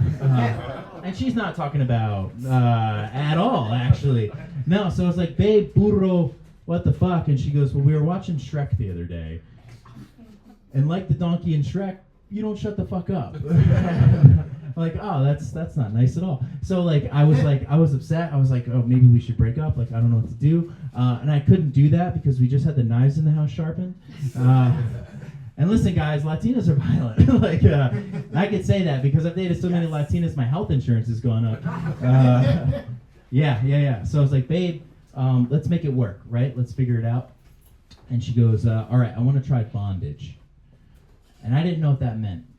You know, I thought she wanted to take out a loan. I'd rather get stabbed. But she goes, no, David, I want to be tied down. I want to feel powerless physically. That'll turn me on. And I said, that's interesting because when I'm with you, I feel tied down and powerless emotionally.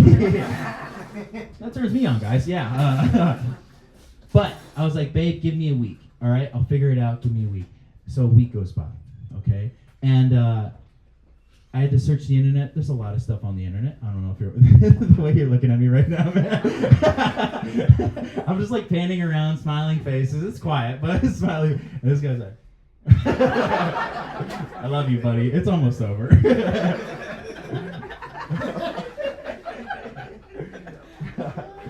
Ah, man. That was sidetracked. That was fun.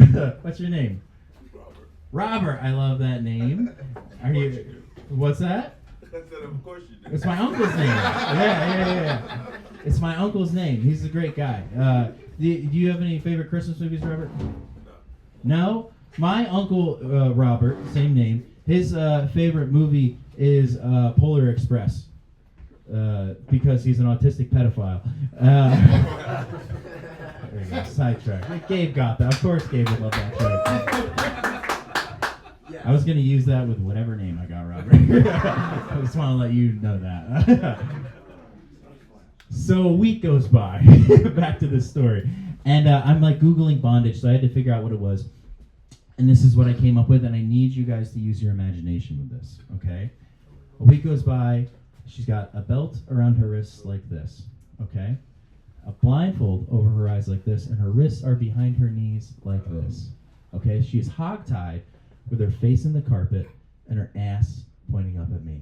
Do we all see this, friends? Awesome. This is so fun. So she's got a face in the carpet, ass pointing up at me, and this is my first time doing this. I'm so nervous. I don't know what to do. I've actually gone soft. Okay. Yeah. I've got a little floppy poppy situation going on here, and I don't know what to do. So as I'm like standing down there, like trying to flick a light switch on that just won't work. She gets upset, right? She goes, "Hit me, hit me." Now, in hindsight, like literally, she meant smack her on the ass, right? We know this, right?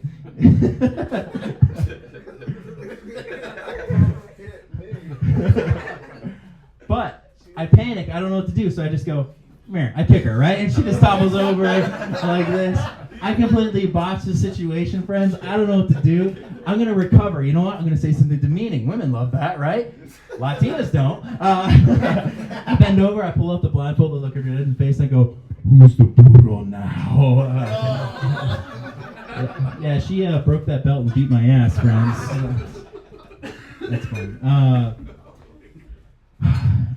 usually when I share that kind of stuff on stage, I get told that I need therapy, which is accurate. I need therapy, but I don't do therapy because I had a bad experience with therapy when I was a kid.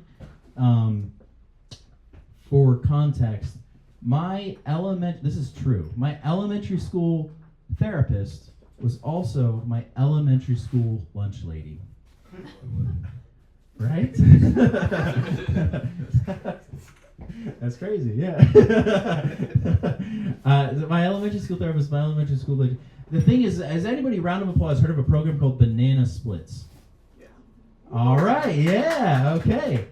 For those of you that don't know, Banana Splits is like the DARE program, but for children of divorce, okay? Yeah. So it's in all these schools, and back then, when I was a kid, it was a new program. So like they were just like, anybody want to do this? Just sign the fuck up. And my lunch lady did, okay? And thank God she did, because the computer teacher could have, and he got popular for a very different reason. Yeah, thank God I was not in a windowless room with him. But Barbara, my lunch lady, took this course, and they did teach her stuff. Like they taught her play therapy. Round of applause. Does anybody know what play therapy is? Okay. All right, friends. For those of you who don't know, play therapy is where you play a game with a kid to get them distracted so they open up and they talk more. Right, Robert? And it's crazy that just saying your name is something like, and that wasn't even a joke. It was just, I just said your name. But yeah. Thank you. That was fun. So, Barbara could have chose any game to get me to talk about my parents being separated, right? The game Barbara chose was Jenga. You know the game where if you remove one piece oh so poorly, everything comes crashing down and you're a loser, right? Choosing to play Jenga for a kid whose parents are getting separated is like choosing to play Clue for a kid whose family was just murdered, right? Like I'd love to see the episode of Law & Order SVU where they're like, all right, pick out the pedophile, but first we got to play Guess Who. You know, like it was the computer teacher every time. That was fun. What I'm saying is I needed an actual therapist, not an expert on Macaroni Tuesdays. All right, that did it exactly as I expected it to.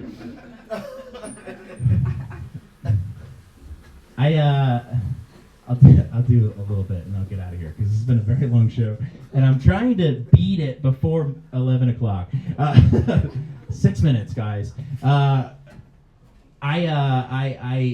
had a bad day today. This is actually yesterday. I'm not gonna lie to you guys. I had a bad day yesterday because I woke up to find out that I think I'm getting evicted. Yeah. Like I woke up, my landlord very passive about the eviction process. He just like we live in the same building. He did not have the heat on for my side of the building. Pretty fucked up move, right? So I went to him and I said his name. It's like, hey, Dad. I think it's Dutch. No. I was like, hey, Dad. No heat. He goes, yeah, no rent. And I was like, fuck. That's fucked up. But so I decided to take a shower to heat myself up. And the thing about showers in the winter is that like they take on a whole different energy in the winter. A hot shower in the cold. I like turn that faucet on. I let it's coming out, and I just put my hand in there. I'm like, oh, it's perfect. I get in there and I start making a noise I don't make ever. I just walk in. I'm like, ooh, yeah. I just picture my dad outside the door, like, fuck that boy doing in there. Like he's upset. And the thing is like, shower sounds like porn when it's in the winter, And then like the thing is, it's also like when you finish watching porn is when you finish watching taking a shower, because like as I'm getting closer to that shower getting turned off, my mind is remembering the real world that I'm coming back out into, where I'm like, oh my God, I'm naked and wet, and I need to towel off. Like this is. All right, never mind. Fuck that, guys. There was a baby here before I started. Is the baby gone? Yeah, she's gone. Was it your baby? It was my baby. Really? Yeah. Okay, that's cool. Where's the baby? You didn't leave it in the car. She walked home. Okay. She got the key and everything.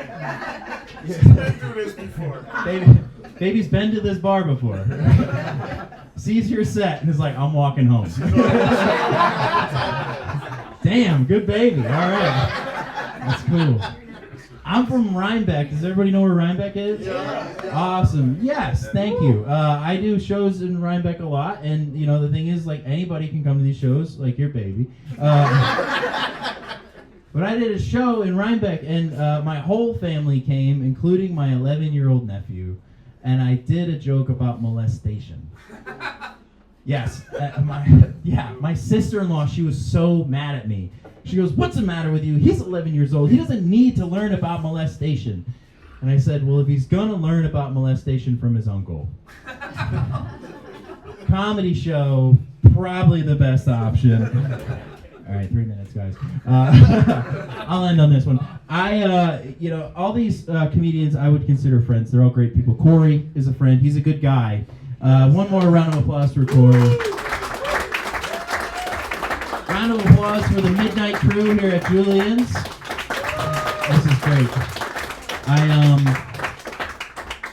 Great people that I've interacted with so far. I will say that these are good friends. I do have a bad friend. I have a friend that's a piece of shit.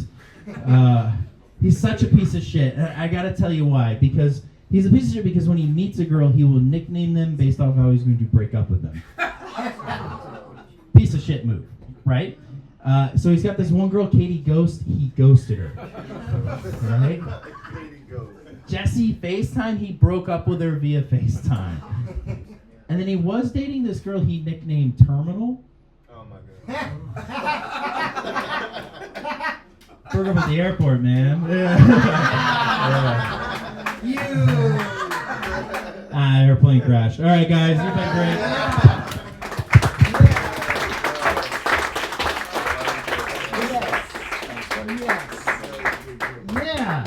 Yeah, I think I'm gonna. Do we have one more minute for me to tell you guys something funny that happened at work? You guys got a little bit of time for me to tell you this? No. All right, cool. Perfect. So I work with special needs people. All right, I work with special needs people. I would never, ever, ever call them the R word. The only time I ever say the R word is for my friends when they are being retarded. I would never say you're a retard. I would say that's retarded, right?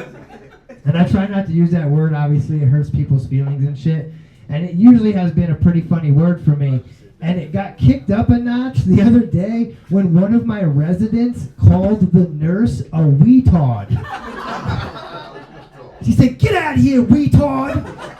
And I was like, dude, it's the nurse. Like, what is your problem? So if you really want to take retard and kick it up a notch, just add weetard. Thanks everyone for coming. I feel a little retarded. Get home safe. Apparently the roads are slippery. This was Julien's Comedy Night 2. Thanks everybody. That was nice. I go by Ahmed Haddad too. Thank you. Thanks for having me. Bag at home. Thank you. I appreciate it. It's so funny. Come back anytime. Thank Please. you. Do your Oh, yeah. fucking hilarious. No. You like